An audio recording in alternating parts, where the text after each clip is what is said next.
Bonjour à toutes et à tous, c'est Stéphane et Safran pour la chaîne Foilier. Je vous remercie de me retrouver chez moi. Et donc chez vous, Safran, je vais avoir besoin de toi. La vidéo, elle n'est pas facile à faire. C'est vrai que je vous avais dit dans la deuxième vidéo que je ne reviendrai pas sur la situation de Dany. Quelque part, je ne vous ai pas menti puisque ce n'est pas de Dany dont on va parler là, mais plutôt de Raz et un petit peu de Wissam. En fait, tous les signes allaient en ce sens quand on y pense. Quand Dany a dit qu'il allait se retirer, au moins provisoirement d'Internet, ce qui est une excellente décision, ça permet de laisser un petit peu la place aux victimes pour pouvoir parler si elles souhaitent parler, etc. Mais malheureusement, il s'est passé quelque chose qui m'a heurté, dont j'aimerais vous parler. Paduring et Dr Zoé ont fait un live hier soir pour évoquer la situation. Je n'étais pas du tout au courant de l'existence de ce live. J'ai appris que le live avait eu lieu ce matin. Et je l'ai regardé dans son intégralité. Et à la fin du live, il s'est passé quelque chose. Wissam et Raz sont arrivés dans le chat et ont interagi un petit peu avec Paduring et Zoé. Et la façon dont Raz a interagi mérite amplement que je reprenne la parole. Il y a quelques arguments sur lesquels j'aimerais qu'on revienne. Le premier argument qui me semble assez important, c'est on s'en prend les uns les autres à gauche entre nous et ça fait le jeu de l'extrême droite. Et je ne vais pas essayer de reprendre les propos de Zoé. Il y a le camarade à gauche qui a isolé cet extrait, qui l'a sous-titré, merci encore à lui. Et donc je vais juste laisser Zoé répondre à ce premier argument. Il ne faudrait surtout pas interagir avec ce qui se passe en ce moment, ne pas en parler, mettre ça sous le tapis parce que ça ferait le jeu de l'extrême droite où ça profiterait aux ennemis de Dany Raz ou aux ennemis de la gauche. Et Zoé répond ça à cet argument. La question c'est, face au fascisme, face à l'extrême droite, etc., il va falloir qu'on soit solide, les copains. Il va falloir qu'on soit solide. Et pour être solide, il va falloir qu'on soit capable d'adresser ces problèmes correctement et de penser nos organisations, nos rapports entre nous, comment on fait pour que ça n'arrive pas, comment on agit quand ça arrive pour pas faire de la merde. Et je suis désolée, mais c'est notre honneur politique à gauche. C'est notre honneur politique à gauche de faire ça. Dans les milieux d'extrême droite, il y a des dingueries, les meufs vivent des dingueries, d'accord? Ça sort quasiment jamais, sauf quand Baptiste Marché met une baigne à la Discordie en pleine rue, sinon ça ne sort pas, d'accord? Il y a des dingueries, plein, et eux, ils mettent ça sous le tapis, ils minimisent, etc., parce que la seule fois où ça les intéresse, c'est quand c'est des mecs noirs ou arabes qui agressent. Ah bah, d'accord? Une histoire d'emprise, ils auraient dit c'est une féministe hystérique, Exactement, machin. d'ailleurs, Ils en seraient posez-vous foutus, des questions, le chat, posez-vous des questions, le chat, quand votre réaction, c'est celle-là. Hein. Pardon, hein. Et du coup, nous, à gauche, notre honneur, c'est que non, on ne va pas mettre ces problèmes sous le tapis parce que ça fait partie de notre lutte politique globale. Notre lutte politique contre l'extrême droite sera féministe, antiraciste, anti-impérialiste, anti-capitaliste. Ici, là, vous nous voyez, ici, là, la patte du team, c'est notre ligne. Et c'est la ligne de plein d'autres de nos camarades. C'est la ligne de plein d'autres de nos camarades. Ça pose la question exemplarité. Alors, exemplarité, je ne sais pas. Quand tu es en tête de gondole et tout, oui, je pense qu'il faut quand même faire un peu gaffe. Tu peux pas te comporter n'importe comment, quand même, voilà. Et donc, ça pose aussi la question au sein de nos organes. Je ne vais vraiment pas rajouter un seul mot à ce qu'elle disait. Je pense qu'elle y répond très bien. Ce live, qu'est-ce qu'ils ont essayé de faire tous les deux, Paduring et Zoé? Ils ont essayé d'aborder la question avec un point de vue strictement politique. Raz a énormément reproché à toute une série de personnes, moi aussi, mais peu importe, le fait d'avoir mis finalement du personnel dans cette affaire-là. Et donc, Paduring et Zoé, dans tout le live, passent leur temps à développer une vision politique qui se résume en 3 points fondamentaux. Le premier, vous venez de le voir. On ne peut pas mettre ça sous le tapis. Si on veut lutter contre l'extrême droite, on doit être capable de repenser la façon dont nos orgas sont organisés. On doit penser à la question d'une horizontalité entre les différents membres. On doit critiquer tout ce qui doit être critiquable. Et si on veut réellement faire front face à l'extrême droite, il faut proposer une vision, on va dire, enviable de la gauche qui ne laisse rien passer, qui n'accepte pas que les femmes ne soient pas traitées correctement. C'était le premier point abordé par Dr Zoé qui a surtout pris la parole. Le deuxième point politique, la deuxième vision politique qui avait été abordée, c'est que dans le cadre d'une relation hétérosexuelle, il y a nécessairement un rapport de domination qui se met en place. Alors, certaines personnes ont pu dire que Dany n'est pas strictement hétérosexuel, c'est peut-être vrai, moi je n'en sais strictement rien, et Padu a rajouté de façon très intelligente qu'on peut être bisexuel vraiment à 100%, mais quand on se retrouve dans une relation de couple avec une femme, c'est une relation hétérosexuelle. Cette relation est hétérosexuelle. Et dans cette relation, du coup, découlent nos rapports hiérarchiques de pouvoir, les rapports de société qui peuvent rejaillir, et qui rejaillissent en particulier, comme ils l'ont tous les deux très bien précisé, lorsqu'on ne se pose pas la question justement de la position de domination dans laquelle on peut se trouver en tant qu'homme, dans une relation hétérosexuelle. Et le troisième point qui a été développé, c'est que la Zawa Prod est devenue une entreprise, et qu'à ce titre-là, ils sont devenus des chefs d'entreprise. Et lorsque vous devenez un chef d'entreprise, ils expliquaient que vous devenez de fait bourgeois, et que vous vous retrouvez dans une nouvelle situation de domination. Et si cette situation de domination n'a pas été pensée, vous pouvez reproduire du coup de la violence qui est la conséquence finalement de rapports hiérarchiques dans lequel vous vous trouvez. À partir du moment où vous êtes un patron, c'est à vous que les employés s'adressent quand ils veulent une augmentation, quand ils veulent partir en vacances à telle date, etc. Vous n'êtes plus dans la même position, et donc les gens ne se comportent plus de la même façon avec vous. Paduring avait poussé un tout petit peu la réflexion sur le fait que le capital de notoriété, argument qui avait été amené par Dr Zoé, fait qu'en plus de ça, eh bien, quand quelqu'un s'adresse à vous, il ne s'adresse pas à vous comme s'il s'adressait à quelqu'un d'autre. Lorsque vous vous adressez à la personne qui est, on va dire, la plus connue dans votre milieu, vous n'avez pas la même relation avec cette personne-là, ce qui crée une relation d'asymétrie qui peut aboutir potentiellement à une relation d'emprise dans certaines circonstances. Les ingrédients sont là. Voilà quels ont été leurs arguments. C'était des arguments, du coup, strictement politiques. Raz avait demandé à ce qu'il y ait une analyse politique de la situation. C'est ce qui a été fait, et malgré tout, ça n'est pas du tout passé. Donc, j'ai sélectionné 4 commentaires, 3 de Raz et 1 de Wissam. Premier commentaire de Raz, c'était celui-ci. Il disait « Moi, je vois surtout que vous vous dites, c'est le moment de les défoncer, je comprends pourquoi vous le faites, juste assumez, haha.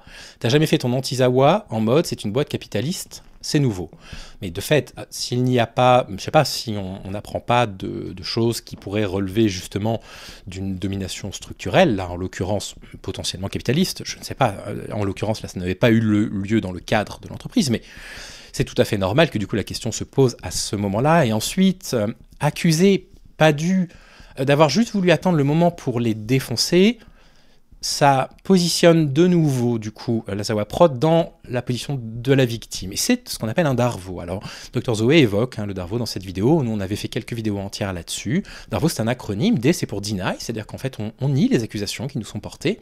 A, c'est pour agresser. On agresse, c'est vous, les responsables. Vous vouliez nous défoncer depuis le début. Et RVO, on va renverser la situation entre la victime et l'agresseur, l'oppresseur. Deny, aggress, reverse, victim, oppressor. Darvo. Derrière, Wissam dit quelque chose. Wissam reprend cet argument, il dit au fait, comment on discute de la réhabilitation de ceux qui appellent à voter RN. Et donc on revient sur un truc que Paduring avait dit il y a quelques années, sur l'appel à voter RN, je crois que c'était pour faire barrage à Macron, quelque chose comme ça. Et ça c'est intéressant, pour 2 raisons. La première, c'est que ça n'a absolument rien à voir. Strictement rien à voir. C'est un argument qui tombe comme ça, et là on voit que il y a un réel Darvo, c'est-à-dire que là où Raz accuse Paduring et Zoé d'en faire une affaire personnelle, on se retrouve avec un message qui est une attaque personnelle. Et ça n'a rien à voir, ça n'est pas la question. La question n'est pas là. La question, c'est de se dire comment se fait-il qu'il y ait eu Dany qui nous explique s'être très mal comporté il y a 10 ans dans une ancienne relation, et comment se fait-il que 10 ans après, il y ait de nouveau une relation, une personne, Christa donc, qui raconte des choses qui ne sont pas des choses normales, qui relèvent réellement de la violence sexiste. Pas de la violence sexuelle, il n'y a pas d'accusation d'agression sexuelle ni de viol, de la violence sexiste. Voilà, ça relève de ça. Ensuite, il parle de réhabilitation, et là aussi je suis gêné, parce que personne ne dit qu'il ne faut jamais réhabiliter Dany. Enfin, en tout cas, ni Paduring, ni Dr Zoé, ni moi-même. La personne qui a choisi d'arrêter de streamer, c'est Dany. Et donc, je comprends l'argument de Wissam, je comprends la crise qu'il traverse. Mais ce message pour moi est déplacé parce que ça rajoute un peu au Darvo, c'est un peu eux. Voilà. Pensez-vous à la réhabilitation quand vous aviez appelé à voter RN ? L'autre chose, c'est que Paduring, il a sorti une vidéo sur sa chaîne principale pour expliquer son passé rouge-brun, expliquer pourquoi il était devenu rouge-brun et comment il avait changé. C'est-à-dire que finalement, l'expérience que Paduring a racontée, même s'il a appelé à voter RN et je trouve ça désolant, cette expérience, elle est utile. Elle peut permettre à des personnes qui seraient un peu rouge-brun, qui se poseraient la question de politiquement comment est-ce qu'ils s'orientent, ça pourrait leur permettre de faire le même chemin que Paduring. C'est tout l'intérêt de cette vidéo. Or, pour l'instant, ce que l'on a de la réaction de Dany, c'est de ne pas réellement reconnaître les faits ou de les reconnaître à demi-mot, c'est de dire que finalement Ménard trash et donc voilà. C'est Raz qui vient faire un petit peu de Darvo en live. Et donc, je ne comprends pas en fait ce que ce message vient faire là. Donc, voilà pour les 2 premiers commentaires. Je vous ai gardé ceux qui m'ont le plus choqué pour la fin. J'ai oublié de demander à la personne qui m'a aidé à écrire cet épisode, à écrire mes arguments, une féministe, qui travaille justement quotidiennement dans ces milieux-là. C'est son métier, d'accompagner des femmes qui ont vécu des violences sexistes ou sexuelles. J'ai oublié, je ne sais pas si je peux la nommer, donc je ne vais pas la nommer, mais... Alors, je viens de lui poser la question directement et elle accepte d'être citée. Cette militante, c'est donc Yéna. Et je vais vous rajouter les liens vers ses comptes sur ses réseaux sociaux pour que vous puissiez la suivre. Je me suis aidé d'elle pour comprendre. Tout en bas, vous voyez Raz qui commente à un moment donné pour dire le niveau de diffamation. Mort de rire, c'est à la fin du chat, à la fin du live qu'ils sont arrivés. Et derrière, il rajoute, là on le voit sur le côté droit de l'image, il faut vraiment faire attention à ce que vous dites, à mon avis. Pardon, c'est ici. Voilà. Il faut vraiment faire attention à ce que vous dites, à mon avis. Et j'avais eu une intuition.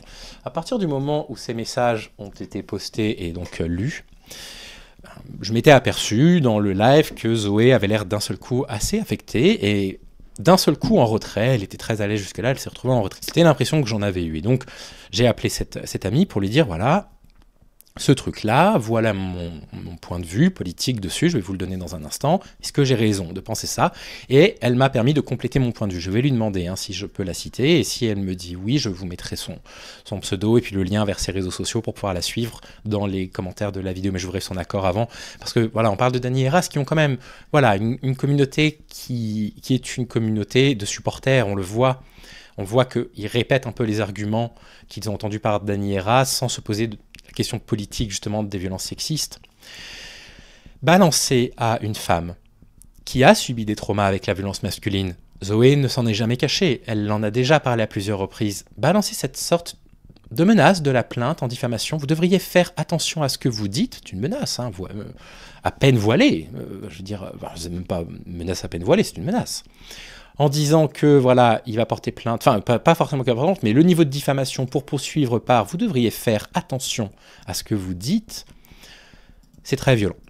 C'est une vraie démonstration de violence à l'encontre d'une femme qui, en plus, a subi de la violence sexuelle dans sa vie, qui en a déjà parlé à plusieurs reprises.